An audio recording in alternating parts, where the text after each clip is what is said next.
नमस्कार नेटिव। मैं nativist DD Raut, अध्यक्ष नेटिव रूल मूवमेंट बोल रहा हूँ। साथियों, भाइयों और बहनों और मित्रों, आप सभी जानते हैं देश में किसान आंदोलन अभी भी ज़ोरों से चल रहा है। कितने ही जगह किसानों के बड़े बड़े किसानों की सभाएं हो रही है और उस सभा में जो किसान आंदोलन की समिति है उसके जो लीडर है वह हमें अब किसानों को और आम जनता को भी, भारत के आम जनता को बताते हैं कि किसान आंदोलन अब लंबा खिंचने वाला है, लंबा चलने वाला है। किसानों की जो मांग थी कि 3 जो किसान विरोधी कानून इस सरकार ने, केंद्र सरकार ने बनाए, वो केंद्र सरकार वापस ले ले। पर हम देखते हैं कि केंद्र सरकार उन कानूनों को वापस लेने के मूड में बिल्कुल नहीं दिखाई देती है। सरकार का रवैया ऐसे लगता है कि वो कभी भी इन 3 कानून को वापस नहीं लेगी। फिर किसानों के पास में क्या और उपाय रह जाता है? तो किसानों की जो मांग है, वो जो 3 कानून वापस लेना चाहिए, वो तो जैसे है वैसे ही है। किसान अब जो है पूरे भारत भर में किसान के नेता विभिन्न प्रदेशों में जाके किसानों की जो मांग है, किसान जो कैसे इन 3 कानून को किसानों के हित में मानते हैं, यह बात समझाने लगे हैं। बड़ी भारी संख्या में किसान विभिन्न प्रांतों के जुट रहे हैं और वो भी समझ रहे हैं कि किसानों की बात सही है। किसान विरोधी 3 कानून वापस लेने चाहिए, पर सरकार जो है कि वो अपने जीत पे अड़ी है। वो कहती है कि आप संशोधन मांगिए, कानून जो है वापस लेने की बात मत करिए। और अब तो किसान और सरकार, इसमें जो बातचीत होनी चाहिए वो भी थमसी नज़र आती है। अब बातचीत का कोई दौर ऐसे मालूम नहीं पड़ता है कि फिर से शुरू होगा और कुछ नतीजे, अच्छे नतीजे निकलेंगे। हम तो चाहते थे कि सरकार बात कर ले, सरकार किसानों की बात समझ ले और जो 3 किसान विरोधी कानून हैं उनको वापस ले ले। वापस लेने से सरकार कोई छोटी नहीं हो जाती है, न किसान बड़ा हो जाता है। हालांकि किसान यह मतदाता है और सरकार उन्होंने बनाई है। सरकार ऐसी कोई अब ऐसी नहीं होती है जो बिना मतदाता से बनती हो, और किसान ने जो मतदाता है उन्होंने इस सरकार को बनाया है, ये तो सभी जानते हैं। क्योंकि इस देश में किसानों की संख्या ज़्यादा है और किसानों की संख्या ज़्यादा है, 80% से ज़्यादा है। तो मैं समझता हूँ कि जो भी सरकार बनती है, चुन के आती है, वो किसानों के वोट से चुन के आती है। इसलिए बीजेपी की सरकार भी किसानों के वोट से चुन के आई होगी, ऐसी मुझे पूरी जो है ऐसे लगता है।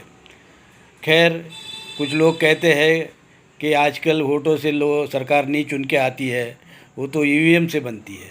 खैर, इसमें तो मैं नहीं जाना चाहूँगा, पर मैं इतना ज़रूर कहना चाहूँगा कि किसान का आंदोलन जो है अब लंबा चलने वाला है। लंबा चलने का क्या मतलब है? लंबा चलने का मतलब यही है कि सरकार 3 जो कानून है, सरकार किसान विरोधी कानून है, उनको वापस नहीं लेना चाहती है। अब जब वापस नहीं लेगी तो ये सरकार का जब तक कालावधि है, यानी अभी जो है इन सरकार ने 1 डेढ़ साल पूरा किया है और अभी उसके पास में 3 साल और भी बचे हैं, तो इसका मतलब ये लगता है कि ये सरकार आने वाले 3 सालों में भी इस जो है इन कानूनों को वापस नहीं लेगी। ये बात किसानों के ध्यान में आ गई है कि ये जो केंद्र सरकार है जिन्होंने ये कानून बनाए हैं वो कानून वापस नहीं लेगी और ये जो लड़ाई है किसानों की, ये लंबी 3 साल तक चलेगी, जब तक कि अगला कोई चुनाव केंद्र सरकार के लिए नहीं हो जाता है। तो केंद्र सरकार तो इसने पक्का कर लिया है केंद्र सरकार ने कि वो 3 साल तक शायद इस बात को जो है वो मान्य नहीं करेगी कि किसान का जो विरोधी उन्होंने कानून बनाया है वो किसान विरोधी है, ये बात वो मानेगी नहीं और ना ही वो इस कानूनों को वापस ले लेगी।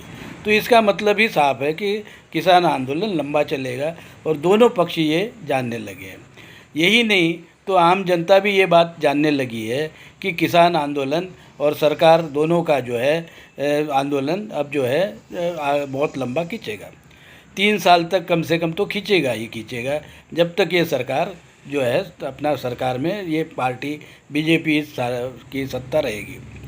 फिर क्या होगा, किसान चाहेंगे कि अपनी बात जनता तक पहुंचाए, तो वो भारत के विभिन्न प्रदेशों में जाएंगे, आम जनता को उनकी मांगे कितनी जायज़ है इस बात को वो अपनी बात कहेंगे। और इस समय में बीच बीच में कहीं न कहीं स्टेट में, ये केंद्र शासित प्रदेशों में ये इलेक्शन आते रहेंगे, क्योंकि हमारा देश काफ़ी बड़ा है और वो जो विधानसभाएं होती है भिन्न भिन्न समय पे बनी होती है, तो बीच बीच में उनका जो है चुनाव भी होता रहता है।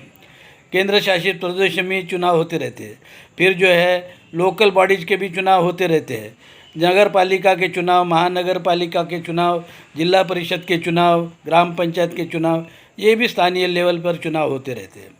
अब इन चुनाव में किसानों का मुद्दा जो है वो तो रहेगा, बना रहेगा, और किसान जो अपनी बात, ये जो भी चुनाव आएंगे इस ये 3 सालों में अपनी बात जो है करते रहेंगे, बताते रहेंगे कि भाई हम तो किसान जो है किस प्रकार से ठग गया है।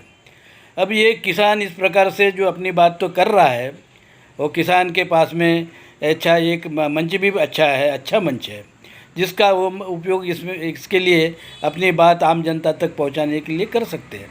पर आने वाले दिनों में कर्मचारियों की जो हालत होगी वो तो हमको और लगता है कि किसानों से भी बदतर होने जा रही है। बहुत सारे जो सरकारी उपक्रम हैं उसमें प्राइवेटाइजेशन हो रहा है, तो स्वाभाविक है कि जो कर्मचारी है उनकी संख्या पर और उनके आने वाले जो नौकरी पर वो काफ़ी गहरा असर इसका पड़ने वाला है। जब इनकी नौकरी की समस्या निर्माण हो जाएगी तो साथ साथ घर का जो फैमिली चलाना उनके लिए बहुत मुश्किल हो जाएगी। हमने कहीं पढ़ा है, एक केस ऐसे हमने पढ़ा था कि एक आदमी था जो नौकरी करता था और जिसकी सालाना अपना मासिक पगार 70,000 रुपया थी, और फिर वो 15 साल की अपनी सर्विस करने के बाद में रिटायर हो गया, किसी कारण रिटायर हो गया या उसको रिटायर किया गया है 15 साल के बाद में। और जो रिटायर होने के बाद में वो जिस दिन रिटायर हो गया उसके नेक्स्ट डे में से उसकी पेंशन शुरू हो गई नई पेंशन स्कीम के मुताबिक, और उसको ऐसे पता हमको चलता है उसके वो जो कहीं हमने पढ़ा है उसके मुताबिक कि उसकी पेंशन केवल 700 रुपये बैठी। अब आप अंदाज़ लगा दीजिए कि जिसकी पगार 70,000 मासिक थी, उसको रिटायरमेंट के बाद में उसको जो भी ग्रेच्युटी पे मिलती होगी या उसका पीएफ का पैसा होगा उसके खाते में होगा, कुछ मिलेगा उसको ज़रूर, पर जो उसकी जो आमदनी है अब वो इतनी 70,000 से घटकर 700 पर आ गई है। आप इससे अंदाज़ लगा सकते हैं कि वो आदमी अपनी जो है फैमिली की ज़रूरतें कैसी पूरी करेगा। तो इसका मतलब साफ हो गया कि या तो वो अपने पास में जितना भी उसकी सेविंग है उससे अपना घर चलाए, ग्रेच्युटी का जो पैसा मिलेगा उससे अपना घर चलाए, या जो अपना प्रोविडेंट फंड का उसने पैसा कहीं डाल रखा होगा, जो मिलेगा उससे अपना घर चलाए। क्योंकि 70,000 का खर्चा जो जिस आदमी का था, वो मुझे लगता है उसका कम से कम खर्चा, वो महीने का खर्चा कम से कम 30-35 हज़ार तो होगा ही। अब 30-35 हज़ार रुपया जिसका खर्चा है, और उसके बाल बच्चों का अपना स्कूल है, एजुकेशन है, और उसका स्वास्थ्य का खर्चा है, और तमाम इलेक्ट्रिसिटी बिल है, ये बिल है, वो बिल है, टेलीफोन का जो खर्चा है, इसका खर्चा, ट्रांसपोर्ट का खर्चा है। और घर के 7 लोगों का सबसे बड़ी बात है कि उनके स्वास्थ्य खर्चा है, काफ़ी बड़ा खर्चा होता है। एक एक आदमी अगर बीमार पड़ जाए तो लाखों में खर्चा होता है। कोई बीमारी आ जाए, किसी को कोई बीमारी आ जाए तो लाखों में खर्चा जाता है, जबकि प्राइवेटाइजेशन में और सरकारी इसमें कहीं भी आप उसका इलाज कराओ तो भी जो है लाखों में खर्चा हो जाता है। तो इस प्रकार का जिसका 70,000 रुपया मासिक सैलरी थी, उसको 700 रुपया पेंशन मिलेगी, वो आदमी और उसका जो फैमिली है इस देश में कितना दिन तक जिंदा रह पाएंगे। यहाँ तो उनके बच्चों को तो नौकरी मिलती नहीं है, काफ़ी पढ़ने के बाद में भी कोई नौकरी नहीं है। करोड़ों लोग है, युवा है, बेरोजगार है, महिलाएं बेरोजगार है। अब ऐसी स्थिति में सरकारी कंपनियां प्राइवेटाइजेशन हो रही है, बंद हो रही है। बैंक का प्राइवेटाइजेशन किया जाने वाला है, और बैंक में आप पैसा रखेंगे, आपको भरोसा है कि प्राइवेट जो बैंक होगी आपका पैसा ठीक से रखेगी और उस पर जो है ब्याज भी देगी और आपका पैसा सुरक्षित रहेगा, इसकी कोई गारंटी क्या है। अब इस प्रकार का जो जिसमें कोई गारंटी नहीं है, इस प्रकार से जो है माहौल में हम लोग इस देश में आम जनता को जीना पड़ेगा। आपका पैसा बैंक में सुरक्षित है या नहीं है मालूम नहीं है। आपकी नौकरी, आपको दोबारा नौकरी में 15 साल की नौकरी करने के बाद में आप मार्केट में कहीं आपको 10,000 की भी नौकरी मिलेगी कि नहीं मिलेगी, इसका जो है ये भी जो कहा नहीं जा सकता है। आपके बच्चों को नौकरी मिलेगी कि नहीं, इसकी कोई गारंटी नहीं है। तो इस प्रकार का जो है कर्मचारियों की समस्या है, किसानों की समस्या है, और इस प्रकार की सारे लोगों की समस्या है। और जो लोग पढ़ रहे हैं बच्चे, उनकी भी समस्या है। माँ बाप उनकी फ़ी नहीं दे पा रहे हैं। माँ बाप उनकी फ़ी का खर्चा जो है वो कहाँ से देंगे, पैसा कहाँ से देंगे। और जो एक एक बच्चे की पढ़ाई होती है, और कोई डॉक्टर इंजीनियर बनाने का तो सोच ही नहीं सकता है, उसका खर्चा कितना होता है। अब वो कहाँ से कि ये सब लाएंगे इंजीनियर। तो इसका मतलब हो गया कि आपको अपने बच्चों का भविष्य जो है ना आप इंजीनियर बना सकते हैं, ना डॉक्टर बना सकते हैं। बस आपको एक जो है ज़्यादा से ज़्यादा कोई रिक्शा चलाने वाला बना सकते हैं, चाय बेचने वाला बना सकते हैं, पकोड़े तलने वाला बना सकते हैं। और आखिर ये चाय और पकोड़े तलने वाले अगर लाखों में पैदा हो जाएंगे इस देश में, तो उनका पकोड़ा और चाय पिएगा कौन, खाएगा कौन। उनके पास में भी तो पैसा होना चाहिए भाई, खाने के लिए।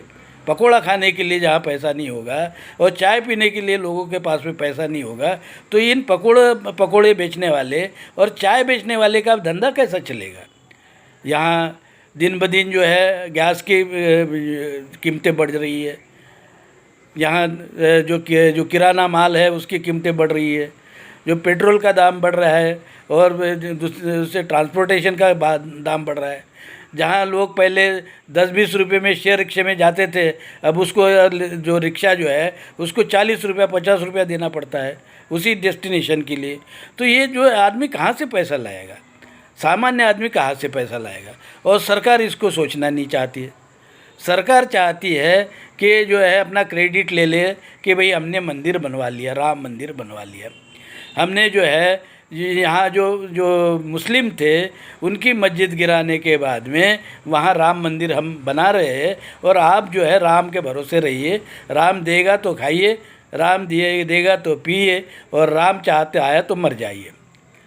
तो इस प्रकार की जो सरकार की जो अब नीति हो गई है कि हम मंदिर बनाएंगे, पर हम जो है आपका जो जीवन के लिए आवश्यक चीज़ें जो बनानी होती है वो नहीं बनाएंगे। आम जनता के लिए जो ज़रूरी चीज़ें हैं वो नहीं बनाएंगे, मंदिर बनाएंगे। तो मंदिरों की तो कोई पहले भी कमी नहीं थी। राम मंदिर तो गांव-गांव में थे भाई। तो राम मंदिर में जो लोग जाते थे वो क्या पूजा नहीं करते थे राम की? तो वहाँ जाके पूजा हो जाएगी, और यहाँ जो होती है वो पूजा नहीं होती है। गांव-गांव में, गली-गली में राम मंदिर है, हनुमान मंदिर है, और वहाँ लोग अपना जाके पूजा करते हैं, नतमस्तक हो जाते हैं। पूजा करते हैं, तो वहाँ का क्या भगवान भगवान नहीं है? गली का मन जो है भगवान, क्या राम भगवान राम नहीं है? वो अगर वहाँ यहाँ प्रसन्न नहीं हो सकता है तो वहाँ कैसे प्रसन्न होगा? तो मंदिरों को जो है हम मंदिर बनाना चाहते हैं, और जो पाकिस्तान का राग आलापना चाहते हैं, चीन का राग आलापना चाहते हैं, पर आम जनता की समस्या को हम तो कोई समस्या को जो है उसको हल नहीं करना चाहते। किसान का आंदोलन इसीलिए जो है लटकाया जा रहा है, और आम जनता को इस प्रकार से परेशान किया जा रहा है कि वो जो है कोई ये सोच ही नहीं सके। ये क्यों हो रहा है ऐसा? क्योंकि सरकार ने जो है कहा कि जो सरकार की जान जो है वो इलेक्शन कमीशन ऑफ इंडिया के जो काम जो है चल रहा है उसमें उसकी जान सुरक्षित है। इलेक्शन कमीशन ऑफ इंडिया जब वो ही बात करती है, कहती है कि जो ये सरकार चाहती है। आम जनता जो कहती है कि ईवीएम से मतदान होना चाहिए, वो नहीं करती है, और सरकार जो चाहती है वही करती है। तो ईवीएम जो मशीन से वोटिंग नहीं होनी चाहिए, इस बात को इलेक्शन कमीशन मानेगा नहीं, मानता नहीं है। ये है आज की सरकार का जिसमें जान है वो तोता। अब इस तोते को कौन ठीक करेगा? इलेक्शन कमीशन ऑफ इंडिया ये तोता है, इसको कौन ठीक करेगा? ऐसे तो बहुत सारे तोते हैं जो सरकार के लिए काम कर रहे हैं। अब ऐसे जो तोते हैं इसको आम जनता ही ठीक कर सकती है, और इसलिए जो किसानों का आंदोलन लंबा खींचेगा, इसमें हमको ऐसे तोतों की भी जो है इलाज करना पड़ेगा। इसी के साथ में साथियों मैं यही 2 शब्द पूरे करता हूँ। जय हिंद, जय नेटिव।